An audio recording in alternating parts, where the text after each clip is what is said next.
कसा आहे, अभिजित कसा आहे. मग त्यावेळेस कळत असताना योगायोगानं आप्पाची भेट झाली, म्हणजे प्रदीपचे पप्पा.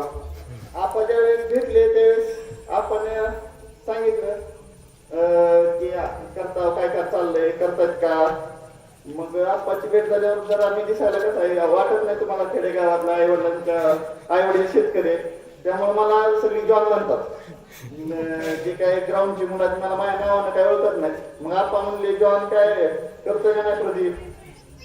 मग आप्पाचं एकच वाक्य मला तुम्हाला सांग, ज्या दिवशी आप्पा मला भेटले त्या दिवशी एकच म्हणले की तुम्ही तिघं करता तर मला तुम्ही तिघांचा बी रिझल्ट पाहिजे. म्हणजे त्यांनी त्यांच्या फक्त पोराचा विचार केला नाही की आम्ही तिघं पण त्यांची मुलं आहेत असा विचार केला. आणि मग मला वाटलं की म्हणजे तिथे इन्स्पायर झालो की यार आप्पाला वाटते की आम्ही तिघं होतोय. आणि मी इतके दिवस खूप ऐकलेलं 3 तिकडं काम तिकडं, परंतु एक सांगतो की माझ्या जीवनात आहे ना आजपर्यंत म्हणजे माझ्या बरोबर असणारी तिघच्या तिघं होणं.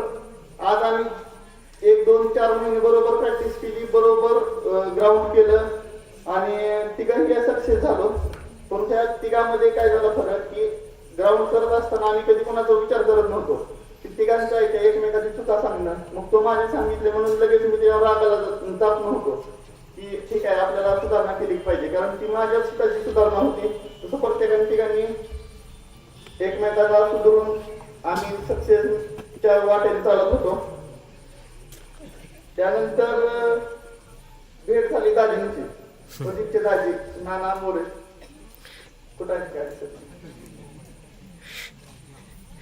ना दाजी असं आहे की प्रदीपचे दाजी म्हणजे आमचे दाजी त्या दिवशीपासून आमचे दाजी झाले, कारण की प्रत्येक वेळेस कधीतरी येतात, फोन करतात, बघतात चालू नाही ग्राउंड.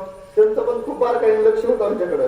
मग एकमेकाला विचारणं, फोन करणं, बाबा करतोय का, येतोय का. त्यानंतर ग्राउंडवर अचानकच येणं. म्हणजे त्यांना कुठं तर काळजी होती किंवा कोणाला तुम्ही आता एक संधी आली आहे ती तुम्ही वाया घालवू नका आणि तुम्ही करा. त्यामुळं त्यांचं पण खूप आभार मानतो. आणि असं करत प्रॅक्टिस केली. त्यानंतर आम्ही गेलो पुण्याला. आता तुम्हाला ही सांगायचं म्हणजे एकच गोष्ट आहे की जरी बोर होत असेल किंवा वाटत असेल की ह्या खूप गोष्टी मोठ्या आहेत त्या, कारण की आता इथे तुमच्यातून इथे सत्कार स्वीकारणं ते खूप म्हणजे कधी कधी तर असं वाटायचं की सगळं स्वप्नात चाललंय काय. कारण की जॉब नाही, खूप अपयश मी बघितलं, प्रदीपनं बघितलं किंवा इथं उपस्थित असणारे असे नाहीत की लगेच पहिल्या प्रयत्नात त्यांनी पोस्ट भेटवले. आणि त्या गोष्टी पण येणं जीवनात गरजेचं आहे, कारण काय असं असतं की चांगल्या वेळेस सगळं म्हणजे तुमच्या यशामध्ये खूप भागीदार असतात, पण अपयशाला पण भागीदार नसतं. अपयश हे तुमच्या एकट्याच्याच माथ्यावर मारलेलं जातं. त्यामुळे मला असं म्हणायचं सरांनी मला सांगितलं की तुमची संगत सगळ्या गोष्टी की खरोखरच खूप आहे. तर आता पालक वर्ग आहे की माझी काही रडगाणं सांगत नाही तुम्हाला. मला एकच गोष्ट सांगायची आहे की पालकांनी जर असं विद्यार्थ्याकडे लक्ष दिलं पाहिजे, त्यांना एक महत्वाकांक्षा दिली पाहिजे की तुला ह्या वयात हे व्हायचंय. आपण काय करतो की कितवीला आहे मुलगा, 5वीला आहे, जरा इकडे लक्ष द्या. नाही 10वीला गेल्यावर बघू, 12वीला गेल्यावर बघू. तर मला मित्रांना सांगायचंय की जे काही 5वी पासूनच जे वय आहे 5वी ते 10वी किंवा 12वी हाच तुमचा पाय आहे. आणि हा पाया जेवढा भक्कम आहे तेवढी इमारत तुमची पुढे मोठी भक्कम बनणार आहे. त्यामुळे आता लॉकडाऊनमुळे जे झालेलं नुकसान आहे त्या पालकांना जर असं वेळात वेळ काढून त्यांच्याकडे बघितलं पाहिजे. आणि तुम्हाला एक सांगायची गोष्ट की ज्या दिवशी माझं ग्राउंड होतं तर माझी लांब उडी जात नव्हती, जरासं वेट होतं, आता पण वाटतंय.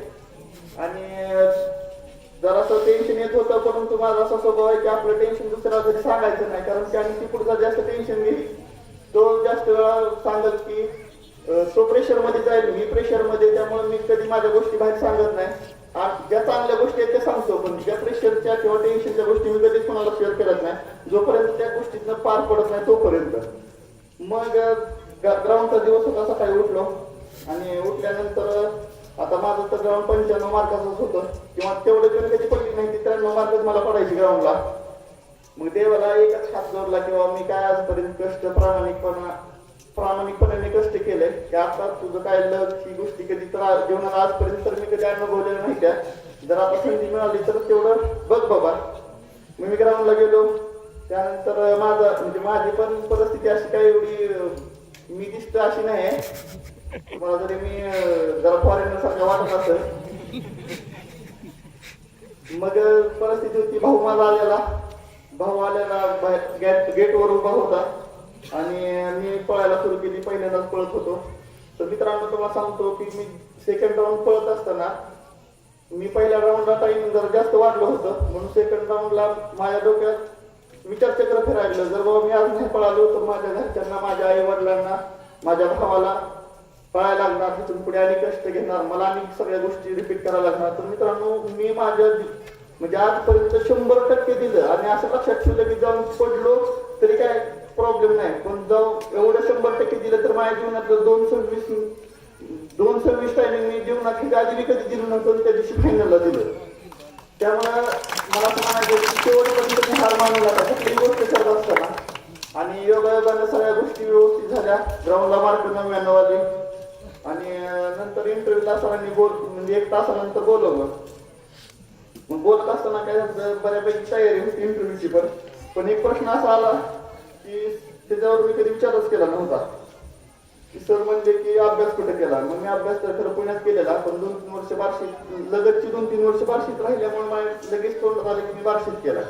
मग त्यांना ते रुजलं नाही, कारण ते बोलले म्हणजे त्यांना असं वाटत होतं की तुम्ही म्हणजे ग्रॅज्युएशन तर माझं कोल्हापूरला झालंय, त्यानंतर तुम्ही डायरेक्ट बार्शीत अभ्यास करता. मग त्याच्यामुळे जर असं मला असं रिझल्ट लागेपर्यंत असं वाटत होतं की आपल्याला वर्दी चढते का आणि एकदा पुस्तक हातात घ्यायला लागते, हे सारखं माझ्या मनात रोखोक होते.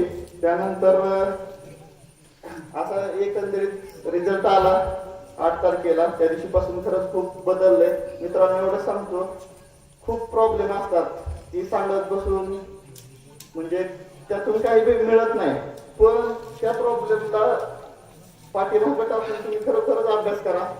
आणि अभ्यासानंतर ज्यावेळेस अधिकारी किंवा कुठली तरी पोस्ट तुमच्या नावापुढे मागे लागते त्यावेळेस खरंच खूप वेगळं असतं. आणि ते मी 8 तारखेपासून अनुभवतोय. तर मला सांगायचं एकच की स्वतःची महत्वाकांक्षा करा, वेळ वाया जाऊन देऊ नका. आणि एवढे बोलून आणि तुम्ही आज इथं एवढा मोठा कार्यक्रम ठेवला, मला बोलवलं, मला मान सन्मान केला, त्याबद्दल खरंच मी आपलं आभारी आहे, आयोजकाचा आभारी आहे. धन्यवाद. धन्यवाद गोलक साहेब. अधिकारी व्हायचं असेल तर परिस्थितीचा भाऊ करू नका. अधिकारी व्हायचं असेल तर कारण सांगू नका.